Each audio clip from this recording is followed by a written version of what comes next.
Hoy por la noche el presidente viajará a China, país con el cual la Argentina tiene un tratado de asociación estratégica y con el que se acaba de firmar un contrato para el diseño, suministro y construcción de lo que será la central nuclear Atucha 3, la mayor inversión china en la Argentina, indicaron fuentes oficiales. El intercambio comercial entre China y Argentina durante el 2021 casi llegó a los 20 mil millones de dólares y mostró una mejora del 41,6% interanual.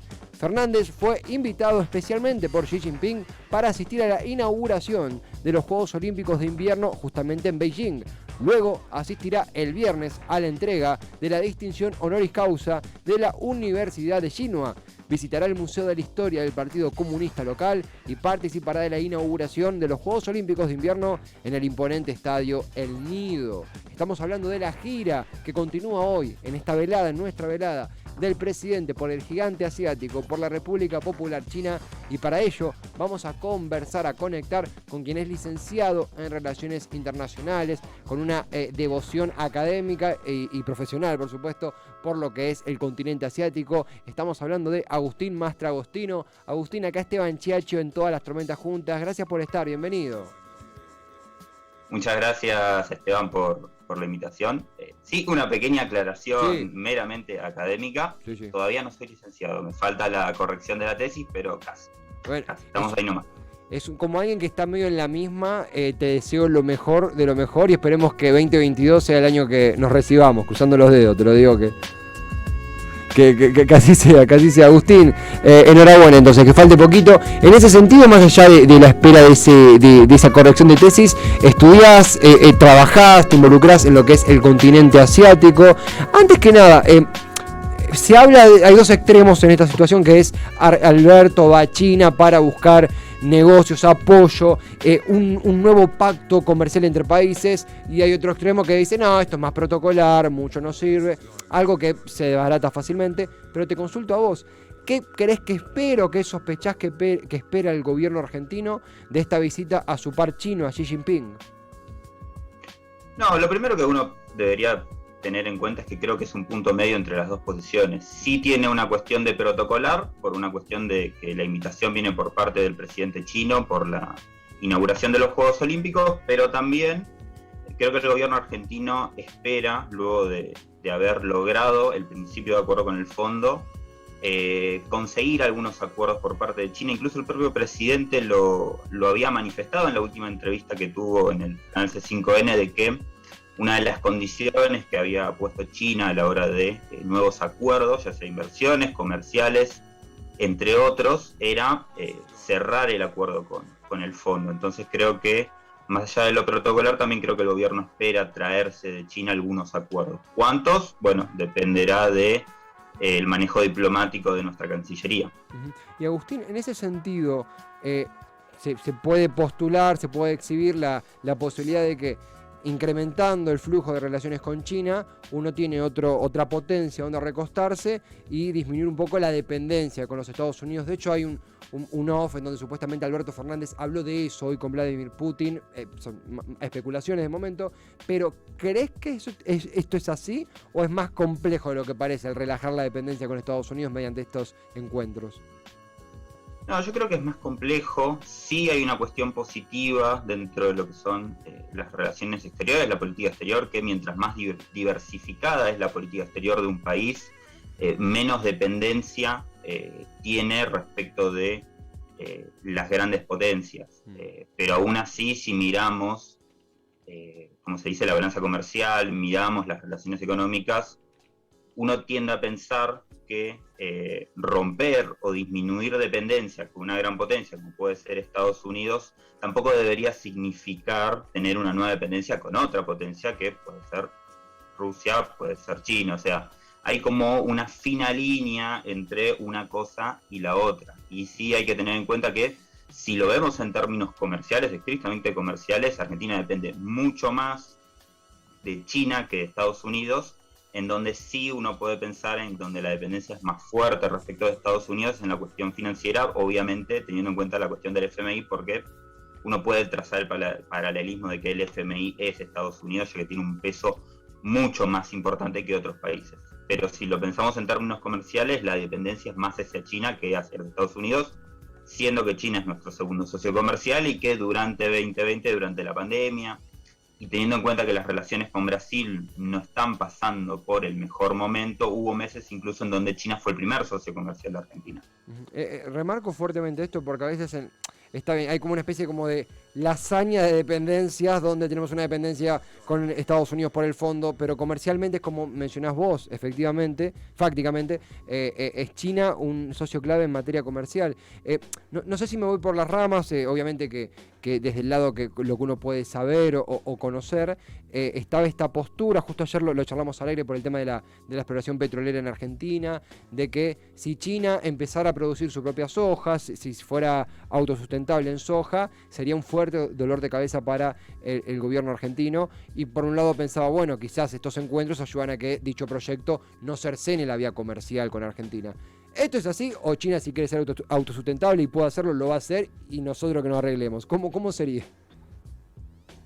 Bueno, la cuestión ahí, y esto recuerdo cuando se había salido el tema de la soja, de la autonomía en términos de la soja, lo que hay que tener en cuenta es que China puede aumentar su autonomía en lo que es la producción de soja, pero aún así va a seguir siendo dependiente fuertemente de la importación de todo lo que es alimentos, materias primas, por lo cual la afectación para la Argentina en lo que es exportación de soja, derivados de la soja, productos industrializados de la soja, no se va a reducir tan drásticamente. Aún así, estos tipos de encuentros bilaterales sirven para reforzar esa posición comercial entre los dos países, y ante cualquier temor que pueda tener la Cancillería o las respectivas carteras de economía respecto de lo que puede llegar a hacer China con el tema de la soja, estos encuentros sirven como para aliviarlo.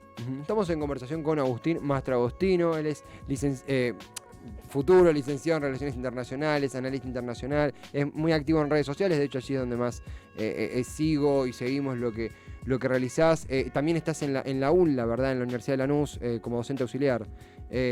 Agustín, sí. En ese sentido, ¿no? Hoy a la noche emprende el viaje Alberto Fernández junto a una importantísima comitiva a China. Me preguntaba también si justamente en el antes y después, que fue 2020 para todos en todos los niveles, y a partir de la diplomacia de las vacunas, ¿no? Donde Rusia y China tuvieron un protagonismo sumamente interesante en nuestro país, si hubo un cambio fuerte que se mantiene, según tu lectura, en las relaciones internacionales de aquí en más, o si fue un oasis porque el mundo estaba cabeza abajo, estaba completamente dislocado, y volvemos a un tiempo de mayor estabilidad. ¿Tenés alguna postura al respecto, alguna lectura sobre si fue un caso aislado de la pandemia y volvemos a la normalidad, o si la política de la pandemia llegó para quedarse? ¿Tenés alguna postura en eso?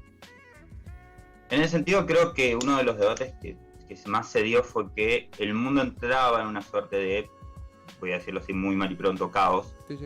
Principalmente por una competencia a nivel sistémico entre China y Estados Unidos, lo que viene a hacer la pandemia, lo que hizo la pandemia, y ha hecho muy buenos análisis desde lo que es la Escuela de Relaciones Internacionales de Argentina, puedo nombrar un par, tanto Esteban Actis como sí. Nicolás Creus, sí. Que han sacado un libro muy bueno que recomiendo, La disputa del poder global. La pandemia acelera todos esos procesos, tanto los procesos de desorden a nivel global como incluso de digitalización y uso de nuevas tecnologías. La pandemia aceleró todo eso, y lo que vamos a ver en los próximos años es un incremento en todo eso. La competencia entre China y los Estados Unidos no va a cesar, seguramente habrá tiempos de mayor tensión, otros de mayor distensión, pero va a ser algo que vamos a seguir viendo en las próximas décadas. Cuestiones vinculadas al cambio climático, a inmigraciones masivas, a aparición de grupos políticos de extrema derecha, van a seguir apareciendo.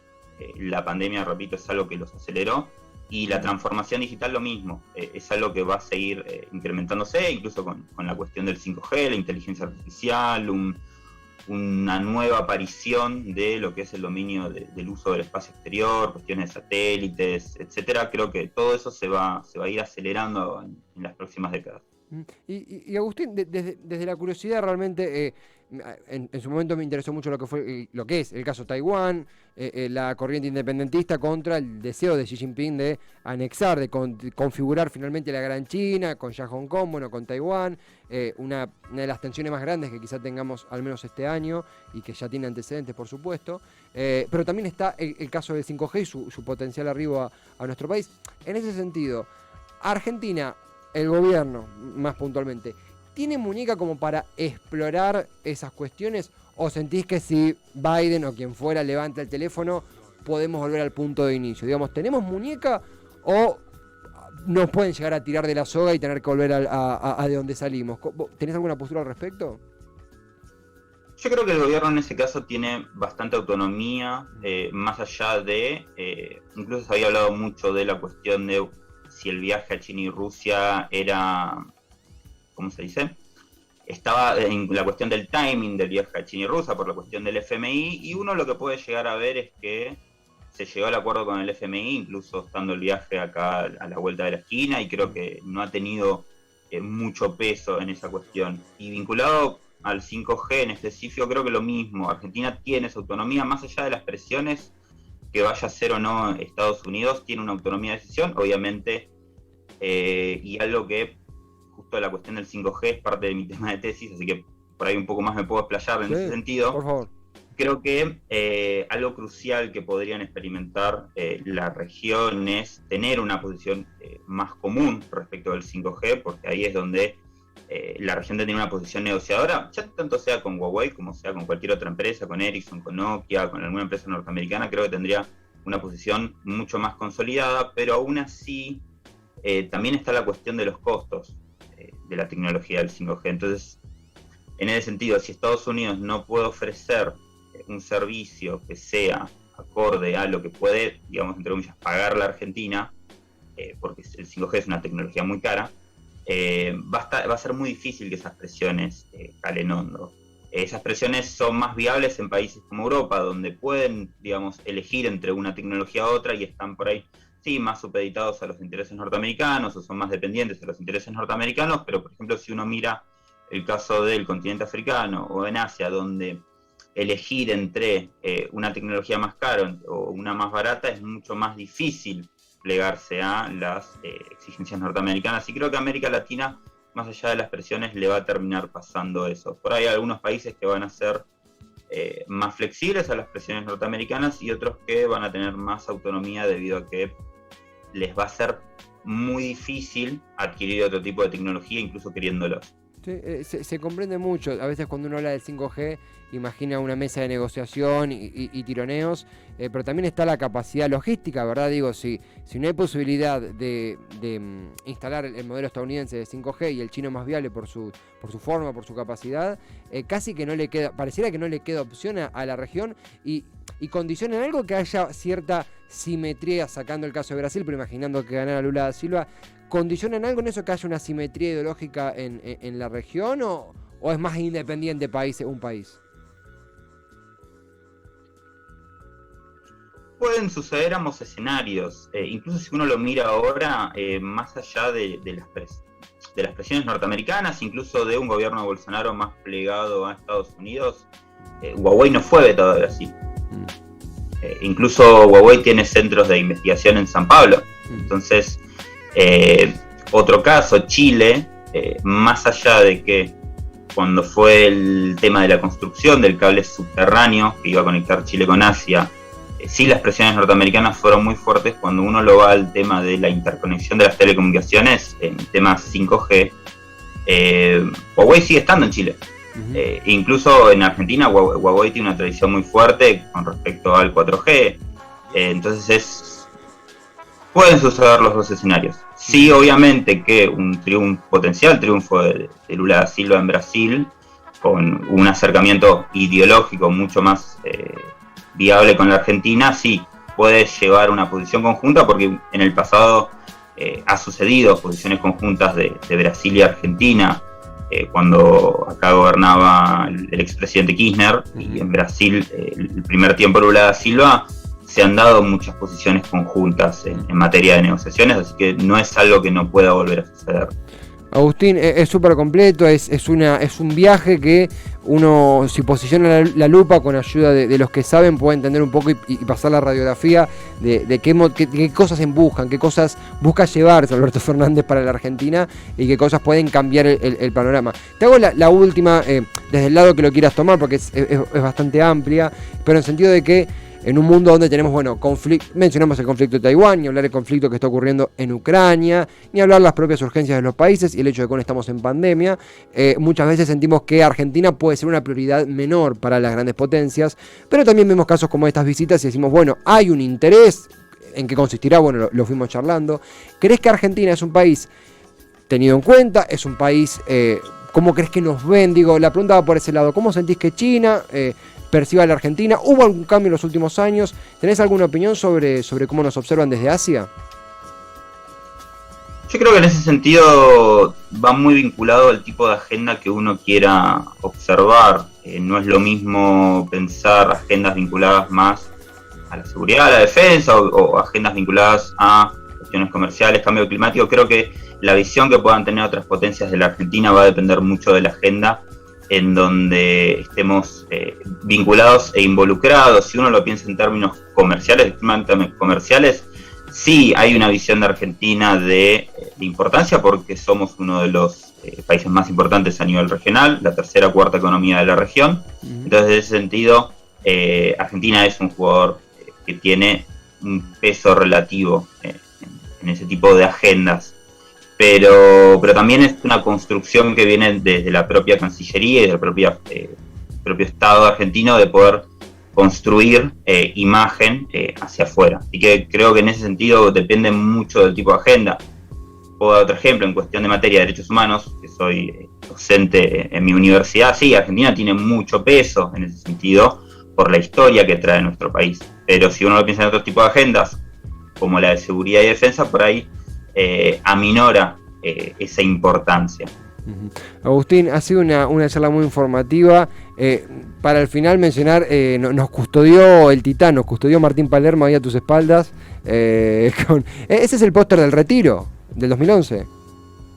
Sí, es el póster del Retiro. Todavía la vista me anda, así que no soy Ceneice, pero le tengo mucho respeto. Lo disfruté en la selección en 2009 y en 2010. Agustín, muy completo, gracias totales. Y consultarte, ¿dónde podemos encontrarte, leerte, lo que quieras dejar para chivear? El micrófono es tuyo. Primero, nuevamente gracias por la invitación. Y nada, me pueden seguir en Twitter, @aus_medio-mastra. Y después, pueden seguir la cuenta del grupo de jóvenes investigadores del IRI, que soy parte del mismo, @jóvenesIRI. Y también en el grupo, en el Centro de Estudios de Crimen Organizado Transnacional, también del Instituto de Relaciones Internacionales, @-medio-ilícito. Agustín, un gran abrazo, gracias de nuevo por el tiempo. Y será hasta la próxima conversación. Gracias totales. Un saludo, muchas gracias a vos, Esteban. Un placer. Agustín Mastragostino, futuro licenciado en Relaciones Internacionales, docente auxiliar en la universidad, en la queridísima Universidad de Lanús, la UNLA, y en diferentes laburos académicos, profesionales y de investigación, poniendo la radiografía, poniendo el ojo de halcón en lo que sucederá a partir de esta noche, hora argentina, en China, con el encuentro entre Alberto Fernández y Xi Jinping. Y me quedó entre tantísimos títulos tan interesantes que dejó Agustín. Somos más dependientes comercialmente de China que de Estados Unidos. Dato que a veces se nos escapa, mismo al propio gobierno pareciera que comunicando se le escapa, y es esencial para entender, amén de, por supuesto, la prioridad que tiene el pueblo de Brasil.